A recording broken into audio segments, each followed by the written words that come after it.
নমস্কার, স্বামী সোমেশ্বরানন্দ বলছি।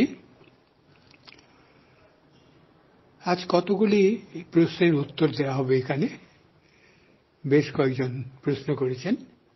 প্রথম প্রশ্ন শর্মিলা মৈত্র, তার প্রশ্ন, দীক্ষা হয়নি এমন কেউ যদি প্রতিদিন নিয়ম করে জপ করেন, সেই জপের গুরুত্ব কতখানি?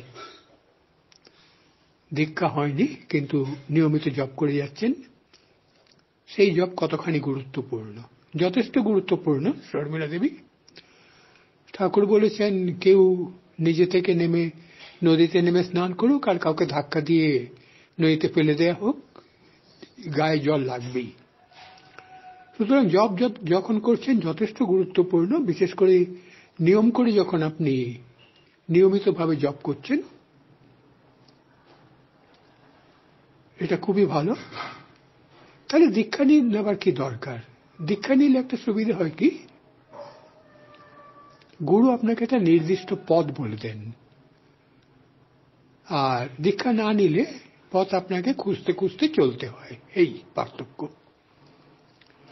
তাছাড়া জপ করতে করতে যতই এগোবেন নানান রকম বাধা আসবে, নানান রকম অভিজ্ঞতা হবে, যার অর্থ হয়তো আপনি বুঝতে পারবেন না। কিন্তু গুরুর নির্দিষ্ট পথে চললে গুরুকে জিজ্ঞেস করে কিংবা তার কোনো শিষ্য, অভিজ্ঞ শিষ্যকে জিজ্ঞেস করলে প্রশ্নের উত্তরগুলো পাবেন আর কি, এই পার্থক্য। পরের প্রশ্ন করেছেন ভারতী পাঠক, তার প্রশ্ন, কাজের সময় জপ করলে কাজে ভুল হয়ে যায়, তাই জপের জন্য নির্দিষ্ট সময় রাখি, এটা কি ঠিক? হ্যাঁ, ঠিক। জপটা নির্দিষ্ট সময় করা ভালো, তাতে শরীর মন তৈরি হয়ে যায়। যেমন দুপুরবেলা খিদে পায়, কারণ ওইভাবে আপনি শরীরকে অভ্যস্ত করিয়েছেন। রাতে 11 বাজলে ঘুম পায়, কেন? আপনি ওইভাবে শরীরকে অভ্যস্ত করিয়েছেন, মনকে অভ্যস্ত করিয়েছেন। ঠিক তেমনি নির্দিষ্ট সময় জপ করলে মন তৈরি হয়ে থাকে আগেই যে এখন জপের সময় শান্ত হতে হবে। আর কাজের সময় জপ করলে কাজে ভুল হয়ে গেলে নিশ্চয়ই আপনি তখন জপ করবেন না, কিংবা মেকানিক্যালি করে যেতে পারেন। কাজ করছেন, সেই সঙ্গে সঙ্গে জপ চলল, কিংবা কাজ, গুরুত্বপূর্ণ কাজ সময়, যেমন গাড়ি চালানোর সময় কিংবা রান্না করার সময়, লক্ষ্য রাখবেন যাতে কাজে অসুবিধে না হয়। টিভি দেখছেন, যখন ব্রেক হলো কমার্শিয়াল, সেই সময় একটু জপ করতে পারেন, কিংবা বারান্দায় দাঁড়িয়ে রাস্তা দেখছেন, জপ করতে পারেন। এটা মেকানিক্যালি হয়ে যায়, কিন্তু এরও একটা ইম্পর্টেন্স আছে। তারপরের প্রশ্ন করেছেন ইলোরা পান্ডে। ইলোরা পান্ডের প্রশ্ন, কাজের সময় জপ চলতেই থাকে ভেতরে, কিন্তু নির্দিষ্ট সময় করে উঠতে পারি না বসে জপ করার, হাতে সংখ্যা রাখতে গিয়েও এলোমেলো হয়ে যায়। কাজের সময় জপ চলছে ভেতরে, এটা খুব ভালো কথা, কিন্তু নির্দিষ্ট সময় করা দরকার। কেন? জপ করছেন আপনি, মানেটা কি? মনের ভেতরে তো ঢুকবেন, চেতন মন ছাড়িয়ে অবচেতনে যাবেন, সেখান থেকে অতি চেতনে, না হলে আপনার দিব্য অনুভূতি হবে কি করে? এই জন্যই বসে চুপ করে নিয়ম মতো জপ, এটাও খুব গুরুত্বপূর্ণ। দীক্ষার সময়ও গুরুদেব এটাই বলে দেন।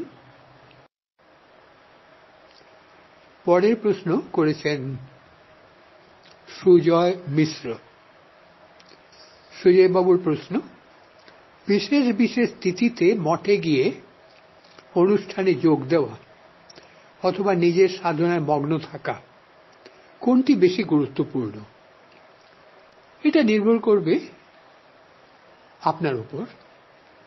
অন্যের ক্ষেত্রে হয়তো মঠে যাওয়াটাই বেশি গুরুত্বপূর্ণ হয়ে যায় বা উপকারী হয়, আপনার পক্ষে হয়তো ঘরে বসে সাধনায় মগ্ন থাকাটা বেশি গুরুত্বপূর্ণ। এটা মানুষে মানুষে পার্থক্য হয়। তবে আপনার যদি ইচ্ছে হয় বিশেষ বিশেষ স্থিতিতে ঘরে বসে নিজের সাধনায় মগ্ন থাকবেন, খুব ভালো। আর বিশেষ বিশেষ তিথিতে কি হয়, প্রচুর লোক আসে এবং তারা একই রকম চিন্তা করে, বলা হয় মনের তন্মাত্রা, চিন্তা কণা। সেই সময়ে আপনার অতিরিক্ত লাভ হতে পারে। যেমন একা একা ধ্যান করা বা জপ করা আর হলে বসে অনেকে মিলে ধ্যান করা একসঙ্গে, দেখবেন এই দুইয়ের পার্থক্য আছে।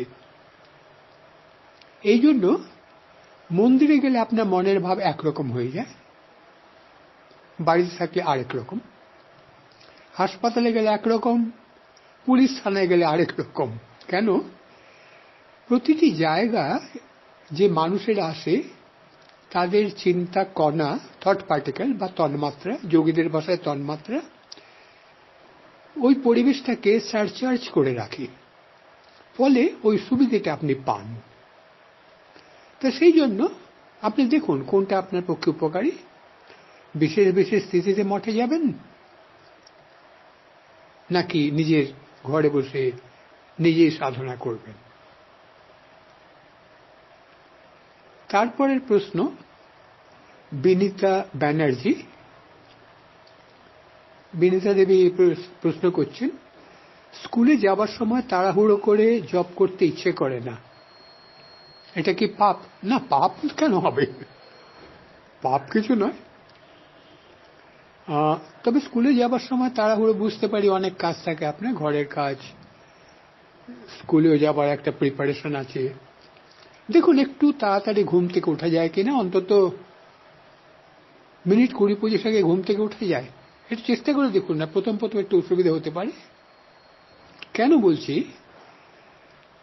যেমন আপনি স্কুলে দেখবেন কঠিন বিষয়গুলো রুটিন টিফিনের আগে পড়ানো হয়, টিফিনের পরে কখনো অঙ্ক ক্লাস থাকে না, তাই না? কলেজে যখন আপনি যান বা ছিলেন তখন নিশ্চয়ই দেখেছেন থিওরিটিক্যাল ক্লাস হয় টিফিনের আগে, প্র্যাকটিক্যাল ক্লাস হয় টিফিনের পরে।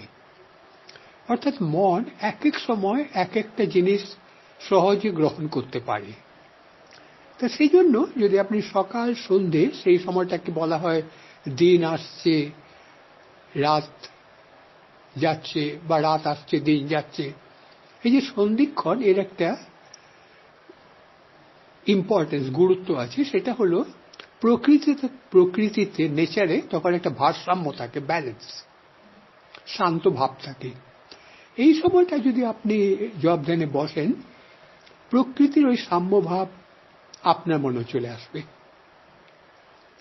তা সেই জন্য স্কুলে যাবার সময় তাড়াহুড়ো থাকে, সবারই থাকে, অফিসে যাবার সময় থাকে, একটু চেষ্টা করে দেখুন একটু আগে ঘুম থেকে ওঠা যায় কিনা, করে এটা করা যায় কিনা। তারপরের প্রশ্ন করেছেন অরিন্দম রায়। অরিন্দম বাবুর প্রশ্ন, গুরুকে কিভাবে নির্বাচন করব বা কিভাবে বুঝবো তিনি সঠিক নির্দেশক কিনা? অরিন্দম বাবু, এটা তো বড় কঠিন প্রশ্ন। ক্লাস 3 ছেলে যদি এখন বিএড শিক্ষকের জ্ঞান পরীক্ষা করতে চান, তা এত মুশকিল, তাই না? সুতরাং তার আগে, নির্বাচন করার আগে আপনি ঘুরুন না, মেলামেশা করুন বিভিন্ন সংস্থায়, বিভিন্ন গুরুর সাথে, যাকে আপনার ভাল লাগবে তার কাছেই দীক্ষা নেন। আসলে গুরু শক্তি কাজ করে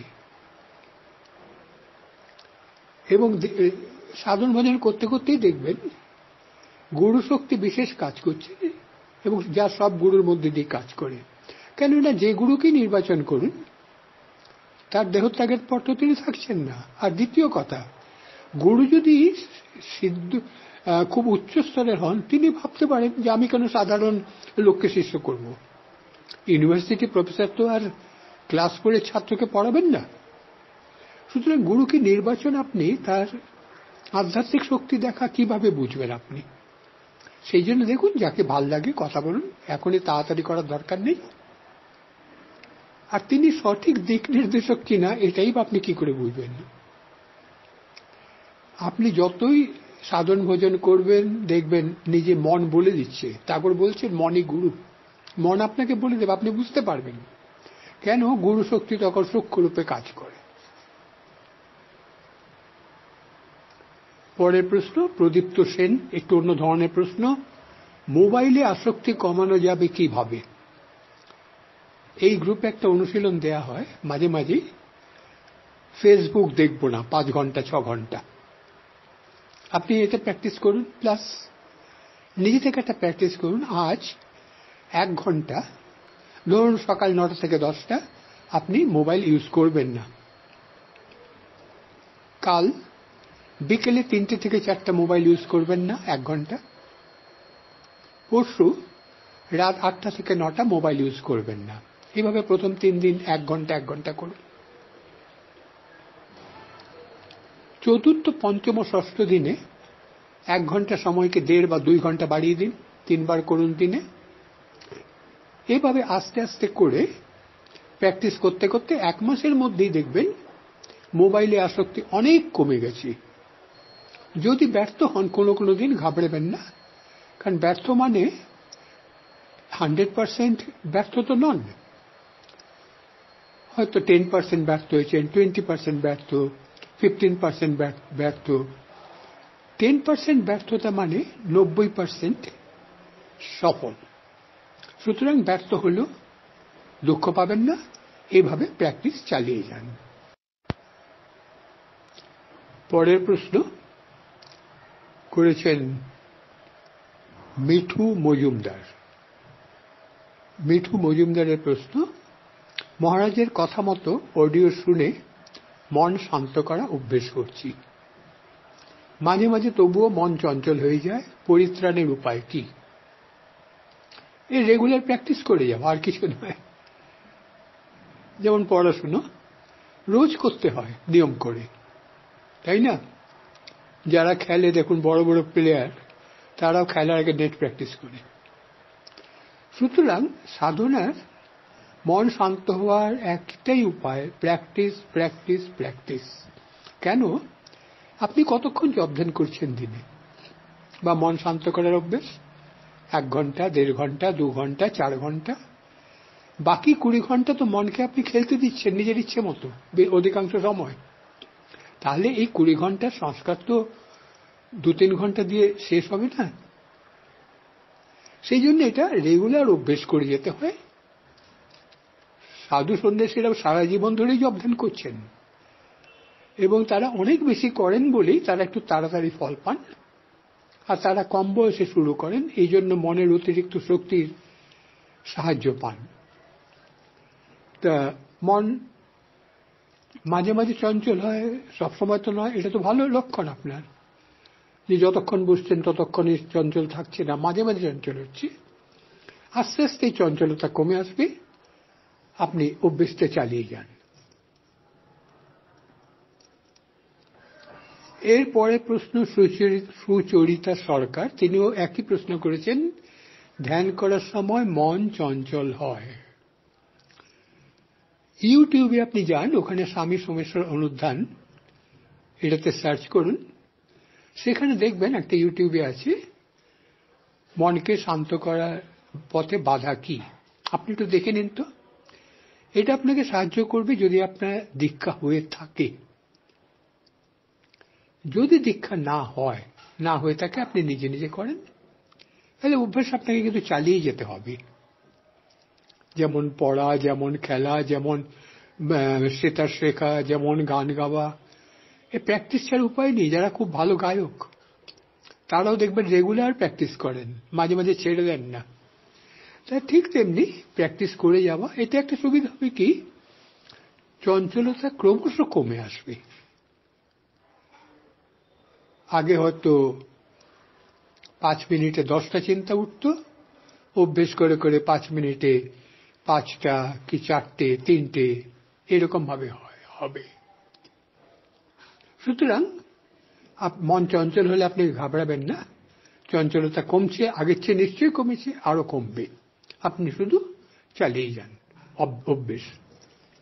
তারপরে প্রশ্ন করেছেন গিরিধারী মুখোপাধ্যায়, সর্বশক্তিমান ঈশ্বর কিসের ইচ্ছায়, কিসের কামনায় এই মনুষ্য শরীর ধারণ করেন?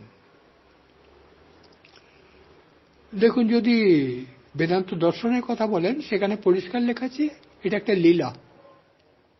তার মনুষ্য শরীর ধারণ করার দরকারই নেই, কারণ তিনি সর্বত্র রয়েছেন। কেন ধারণ করেন? কারণ মনুষ্য শরীরে এলে আমরা তাকে বুঝতে পারি। গিরিধারী বাবুর প্রশ্নের উত্তর দিচ্ছি। ঈশ্বর কিসের ইচ্ছে, কিসের কামনায় মনুষ্য শরীর ধারণ করেন? তিনি তো মানুষের জন্য আসেন, তাই নরবৎ নরলীলা। এখন আপনি মর্নিং ওয়াক করতে করতে হঠাৎ দৈববাণী শুনলেন ঈশ্বরের, আপনার তো মনে হবে ওটা একটা অলৌকিক ব্যাপার, ভূত কথা বলছে নাকি। তাই তিনি মানুষের বেশে আসেন, যাতে মানুষ তাকে সহজে গ্রহণ করতে পারে। এই জন্য ঈশ্বর সর্বশক্তিমান হওয়া সত্ত্বেও তিনি মানুষ শরীর ধারণ করে পৃথিবীতে নেমে আসেন। তারপরে প্রশ্ন করেছেন বন্যী শিখা মণ্ডল। বন্যী শিখা মণ্ডলের প্রশ্ন, দীক্ষা হয়নি বলে মনে হয় এই যে ধ্যান জপ করি এগুলো কি বৃথা? না, এ বৃথা নয়। এর উত্তর আমরা আগেও দিয়েছি আরেকজনের প্রশ্নের উত্তরে। জপ ধ্যান করাটা কখনোই বৃথা নয়। সেটা আপনি যেখানেই করুন, শুয়ে শুয়ে করুন, বাসে যেতে যেতে করুন, ঘরে চুপ করে বসে করুন, মন্দিরে করুন, যেখানেই করুন, এটা বৃথা নয়। যেমন খাবার, আপনি ঘরে বসে দুপুরবেলা চেয়ার টেবিলে বসে খান, কি রাস্তায় যেতে যেতে ফলের দোকানের বা ওই ফলের বিক্রি করার ওখানেই খান, কিংবা বন্ধুর বাড়িতেই খান, আপনার খিদে কমবে। সেই জন্য দীক্ষা হয়নি বলেও যদি আপনি জবদান করছেন, এটা খুব ভালো, এগুলো বৃথা নয়। কারণ ঈশ্বর দেখছেন এবং এটা কাজ দেবে। তবে ওই যে বললাম, দীক্ষা নেবার একটা বিশেষ সুবিধে আছে, অ্যাডভান্টেজ আছে। দীক্ষা মানে আপনি রেগুলার ক্যান্ডিডেট হয়ে পড়াশোনা করছেন। দীক্ষা না নেওয়া মানে প্রাইভেট ক্যান্ডিডেট। যেমন আপনি গ্র্যাজুয়েশন করতে হলে কলেজে ভর্তি হয়ে, আপনি কলেজে ভর্তি হয়ে রেগুলার ক্লাস করেও পরীক্ষা দিতে পারেন, তখন আপনি রেগুলার ক্যান্ডিডেট। এতে সুবিধা হয় কি, আপনি একজন আপনাকে পড়াটা বুঝিয়ে দিচ্ছেন, তাকে আপনি প্রশ্ন করতে পারেন না জানলে। অন্যান্য সহপাঠী আছে, তাদের সঙ্গে বসে আলোচনা করতে পারেন, সাহায্য পাচ্ছেন। আর যদি প্রাইভেট ক্যান্ডিডেট হন, বাড়িতে বসে পড়েন, এই সুবিধাগুলো পাওয়ার সম্ভাবনা কমে যায়। তো সেই জন্য দীক্ষা না হয়েও যদি আপনি জবদান করেন, এগুলো বৃথা নয়, এগুলো তো কাজ হবে। তবে দীক্ষা নিলে এই বিশেষ অ্যাডভান্টেজ, সুবিধাটা আছে। তারপরে প্রশ্ন কুমারজিৎ কোলে। কুমারজিৎ বাবুর প্রশ্ন, কাম ক্রোধ লোভ থেকে মুক্তির উপায় কি? How to break karmic trap. এখন মুক্তির উপায় কিন্তু সাধনা। সেই সাধনাটা বিচার করে হতে পারে যেগুলিতে আবার কতটা লাভ হচ্ছে। যেমন কামনা, ডিজায়ার। এখন অফিসে যেতে বাসের জন্য আপনি অপেক্ষা করবেন, বা শিয়ালদা বা হাওড়া স্টেশনে গিয়ে প্ল্যাটফর্ম খুঁজবেন, এই কামনা তো দরকার। যে কামনাটা আপনার ক্ষতি করে, সেই কামনা, রোজ আপনাকে খেতে হবে, ডাল ভাত তো কামনা করতেই হবে, তার ব্যবস্থা করতেই হবে। কিন্তু রোজ যদি আপনি ফাস্ট ফুড খাওয়া শুরু করেন, সেই কামনা খারাপ। ক্রোধ, ঠাকুর বলেছেন, খারাপ লোকের সামনে ফোর্স করতে হয়, দেখাতে হয়। সুতরাং লোভ। এখন লোভ বলতে আবার কিসের প্রতি লোভ করছেন? ডিজায়ার, আধ্যাত্মিক পথে এগিয়ে যাবার, ভালো মানুষ হবার। সেই জন্য কাম ক্রোধ লোভ, আগে এগুলোকে পজিটিভ ভাবে ব্যবহার করুন। যে কাম ক্রোধ লোভ আপনার ক্ষতি করে, সেগুলি থেকে একটু সাবধান থাকবার চেষ্টা করুন, বিচার করে। কিংবা ভক্তি পথে আপনি যতই নাম গান ভজন কীর্তন এগুলো করবেন, ততই আস্তে আস্তে কমবে, ধ্যানেও কমবে এগুলো। এইভাবে সাধনা করে গেলে এগুলো আস্তে আস্তে কমবে। মুক্তির উপায় কি? মুক্তি তো একবার শেষ অবস্থায় আসবে এগুলো। আর আমরা যে দেখি কামক্রোধ এগুলো তো স্থূল গ্রহ, এরপরে আসবে দেখবেন সূক্ষ্ম কামক্রোধ লোভ। এইগুলো আস্তে আস্তে সাধনা করতে করতেই চলে যায়, কম হতে হয় আর কি। আগে হয়তো লোভ আপনার 90% লোভ ছিল, খাবার দেখলেই খেতে ইচ্ছে করতো, বার্গারের দোকান ব্যাস বসে যেতে ইচ্ছে করলো, বন্ধুদের বাড়িতে গিয়ে খেতে ইচ্ছে করলো। এই থেকে একটু করে কমিয়ে আনুন, 100% বা 90% থাকলে সেটাকে 80% করুন, আস্তে আস্তে কমান আর সাধনা চালিয়ে যান। আপনার পরের প্রশ্ন, হাউ টু ব্রেক কর্মিক ট্র্যাপ। সাধনা ছাড়া কর্মের ট্র্যাপ তো কমবে না, কারণ এই ট্র্যাপ আপনার আগে থেকে আছে, এটাকে আপনি ভাঙলেন, নতুন কর্ম তো আপনার হচ্ছে। সুতরাং এই ট্র্যাপ একেবারে পুরো ভাঙে না, মানুষ কর্ম থেকে বেরিয়ে যায়। কিভাবে? যখন সে কাজ করছে কিন্তু কাজটা তার মনে দাগ ফেলছে না। একজন আপনাকে গালাগালি দিল, আগে রাগ হতো, এখনো দিচ্ছে, অতটা রাগ হচ্ছে না, রাগ কিন্তু আগের মতো হচ্ছে না। তার মানে আপনি আস্তে আস্তে এই ট্র্যাপ থেকে বেরিয়ে আসছেন। আর সবকিছু সাধনার মাধ্যমে হয়। সাধনাটা দুবেলা জপ দেন তো নিশ্চয়ই, কীর্তন ভজন যোগ ক্রিয়াযোগ যা আপনি করেন করুন, তার সঙ্গে সঙ্গে দৈনন্দিন জীবনে কাজের মধ্যে, অফিসের মধ্যে, বাড়িতে রান্না করতে করতে বা যে কোনো কাজ করতে করতে মনটাকে শান্ত রাখার চেষ্টা করুন, ভারসাম্য ব্যালেন্স রাখুন। এই গ্রুপে আমরা প্রতিদিন একটা করে অনুশীলন দিই, সেখানে দেখবেন এর অনেকগুলো পদ্ধতি দেওয়া আছে, অডিও দেওয়া হয় কিভাবে মনকে শান্ত করতে হয়, সেটা এক্সারসাইজ দেওয়া হয় যে আজ 3 ঘন্টা কি 4 ঘন্টা সময় বলে দেওয়া হয়, 12টা থেকে 3টে বা 10টা থেকে 4টে, পরিস্থিতি যেমনই হোক আমি মনকে শান্ত রাখার চেষ্টা করব। এইভাবেও আপনি আস্তে আস্তে এগুলোকে কমিয়ে আনতে পারেন। আজ তাহলে এখানেই শেষ করি। প্রায় 12 জনের উত্তর দিলাম, প্রায় কেন 12 জনের উত্তর দেওয়া হলো। খুব ভালো লাগলো আপনাদের প্রশ্নগুলি।